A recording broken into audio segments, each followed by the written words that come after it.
Olá, eu sou Rebentos. Eu quero trazer hoje o sétimo dia do propósito pela tua vida. A obra da segunda casa será maior do que a da primeira. E falando em segunda casa, nós temos que entender qual é essa obra e qual é essa casa. Quando você entender isso, tudo vai mudar. Porque muitas pessoas, elas vão aos templos, elas participam de determinada religião, mas quando voltam para sua morada, né, que é as quatro paredes, ali, muitas das vezes, a pessoa não consegue ter paz. Ela consegue alcançar um pouco de paz no templo, mas voltando para o seu ambiente de morada, onde deveria haver a paz, não há. Por quê? E muitas das vezes também nem no próprio templo a pessoa consegue ter paz. Lembro de Ana, que vivia uma vida amargurada, ia ao templo e vivia amarguradamente, não tinha paz. Quando no livro de Lucas, capítulo 10, versículos 5 e 6, Deus vai dar uma missão aos 70. E ele diz exatamente nessa missão que ele dá aos 70, ele dá este conselho aqui. Lucas 10, 5 e 6. E em qualquer casa onde entrardes, dizei primeiro: paz seja nesta casa. E se ali houver algum filho de paz, repousará sobre ele a vossa paz. E se não voltará para vós. Ou seja, primeiro que para dar você tem que ter. E para receber, você também tem que ter a paz. Muitas pessoas não recebem porque não têm. E muitas pessoas não dão porque também não têm. Isso faz com que o ambiente que a pessoa mora não seja um ambiente adequado para haver felicidade. Ainda que esse ambiente ele seja tomado de coisas materiais. Mas se não houver essa paz, que é a presença de Deus, que é o Espírito Santo de Deus na pessoa, então tudo aquilo que cerca aquela pessoa, né, essa pessoa tem bens materiais, dorme numa cama confortável, mora muito bem, ganha financeiramente muito bem, não tem problema financeiro, né, tem uma vida de luxo, mas não tem o principal, paz. A casa que se refere aqui, que Cristo está mandando repousar a paz, não é as paredes. Não.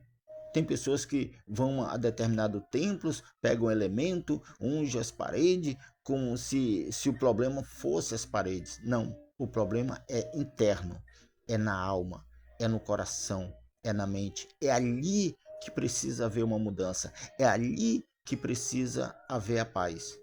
Porque a paz de Cristo, ela não vem para quem não tem, ela chega para quem já tem a paz.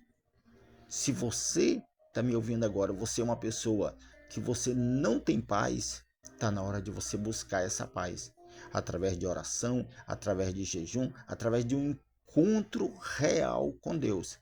Essa paz faz com que tudo à sua volta desmorone, mas você permaneça firme, de pé, porque essa paz é o próprio Deus. Eu quero aqui contar um testemunho de uma pessoa que Deus me fez lembrar, para me contar esse testemunho. Eu estou orando desde 4 horas da manhã que eu estou acordado orando por você. Esse testemunho é de uma jovem que ela vivia um relacionamento. Porém, ela não tinha paz nesse relacionamento. Essa pessoa não era feliz nesse relacionamento e teve até um filho, mas não era feliz. Um dia, essa pessoa trabalhando, ela conheceu uma outra pessoa e ela se identificou, ela se encontrou, ela sabe, como se a pessoa encontra a alma gêmea, só que a pessoa com quem ela teve o filho, que participava, era envolvido em coisas de bruxaria, de magia negra, e a qual ela também sabia disso, porque ela também chegou a participar algumas vezes. Sabendo dessa situação, ele vai aos encostos, fala com os encostos mandam chamar ela e ela vai.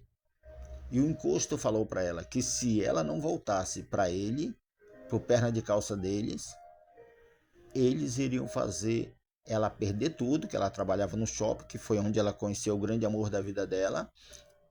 Eles iam fazer ela perder tudo, até tomar água de esgoto. Nessa época, essa pessoa, ela não conhecia a Deus, ela não tinha paz. Ela já tinha ouvido falar, mas ela não conhecia. E ouvindo ela aquelas palavras, ela foi ousada, ela foi atrevida, ela foi corajosa e soube colocar as palavras certas. E ela disse então para os encostos que só beberia água de lodo se Deus não existisse. A partir dali, meus queridos, a vida daquela mulher se tornou um inferno. Ela perde o emprego, ou a pessoa com quem ela estava se relacionando também perde o emprego. Eles passam a viver uma situação muito difícil. Isso aconteceu em um estado, ele era de outro estado, o pai dele mandou a passagem dele, ele prometeu que iria buscar ela, e ele foi na frente, e ele cumpriu a palavra dele e levou ela depois. Porém, parecia que estava tudo resolvido, só que não estava. Porque após ir para a casa dele, no outro estado, começa então uma outra batalha, uma outra luta. São agressões, são brigas e ameaça de morte. E ela desesperada naquela situação, mas foi ali que ela entendeu que se ela não buscasse essa paz, a vida dela não iria mudar. Ela foi a um templo, ela buscou essa paz, ela teve um encontro com Deus, recebeu o Espírito, recebeu a paz. E o resultado disso é que ela venceu essa batalha, o marido dela se converteu e hoje eles servem a Deus. E hoje ela tem paz nela, o marido dela tem paz nele, tá? E o filho que eles tiveram tem paz neles. E a casa? A casa é um ambiente de morada. Ali nunca haverá paz, porque é uma luta constante. Mas a paz que eles têm faz com que lute com mais facilidade contra essas ações do mal. Agora eu quero lembrar você que a vida deles dois, diferente do primeiro, que não tinha um propósito de Deus. E entre esses dois havia um propósito. Mas foi necessário que lutasse para que o propósito de Deus de salvar os dois, né, e esses dois fossem exemplo de testemunho do poder e da grandeza de Deus, acontecesse. Assim Deus quer fazer na tua vida. Deus quer te tirar você desse ambiente que você está, semelhante a Neemias. Neemias era escravo, né? Neemias morava no palácio, Neemias servia ao rei, porém Neemias não tinha, sabe, paz. Por quê? Porque ele precisava que houvesse uma mudança na sua vida. E ali Deus escolheu Neemias para reconstruir Jerusalém. Aqui entra o detalhe que você tem que entender, que quando Deus chama Neemias para a reconstrução, ele vai dar para Neemias a condição necessária. Primeiro, vai dar o espírito de ousadia para falar com o rei, para pedir a libertação, para se livrar daquela escravidão. Embora morando em palácio, mas para ele era uma prisão. E o rei permite. Neemias vai reconstruir Jerusalém. E sabe por onde ele começa? Ele começa exatamente pela muralha. Preste atenção nesse detalhe. A muralha. E foi exatamente o que essa jovem do testemunho fez. Ela primeiro reconstruiu a muralha. Ou seja, enquanto você não começar a reconstrução da muralha, que é da blindagem da tua vida, o diabo sempre vai ter domínio sobre você. Então Neemias constrói primeiro a muralha e depois, juntamente, não sozinho, juntamente com o povo, para cumprir o propósito. Eles eles cavavam a terra com as unhas, com a mão, e semeavam com lágrima. E depois ceifaram com júbilo, com alegria. Eu quero dizer para você que nesse propósito tua vida vai mudar. Mas você tem que entender que semelhante esse testemunho dessa mulher, semelhante a Neemias, semelhante a Ana, né?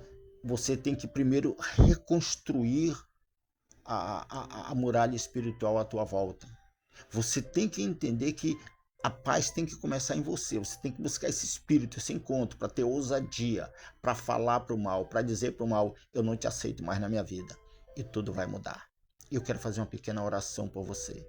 Espírito Santo, que o Senhor venha nesse exato momento derramar do teu poder sobre esta pessoa, Pai. E que ela se erga do pó da cinza para a transformação da vida dela. E o teu propósito de vida para com ela se cumpra, Pai. E o teu nome seja glorificado na vida desta pessoa, em nome de Jesus. Se você ainda não é inscrito no canal, se inscreva. Escreva aqui o pedido: eu quero paz, que eu vou estar orando por você. Tá? E se você conhece alguém que está passando uma situação como essa, envie para essa pessoa também. E deixe um like, deixe um joinha para aumentar aí a visualização do canal, para que o YouTube possa divulgar para mais pessoas o nosso trabalho, tá bom? Fica na paz, fica na bênção de Deus.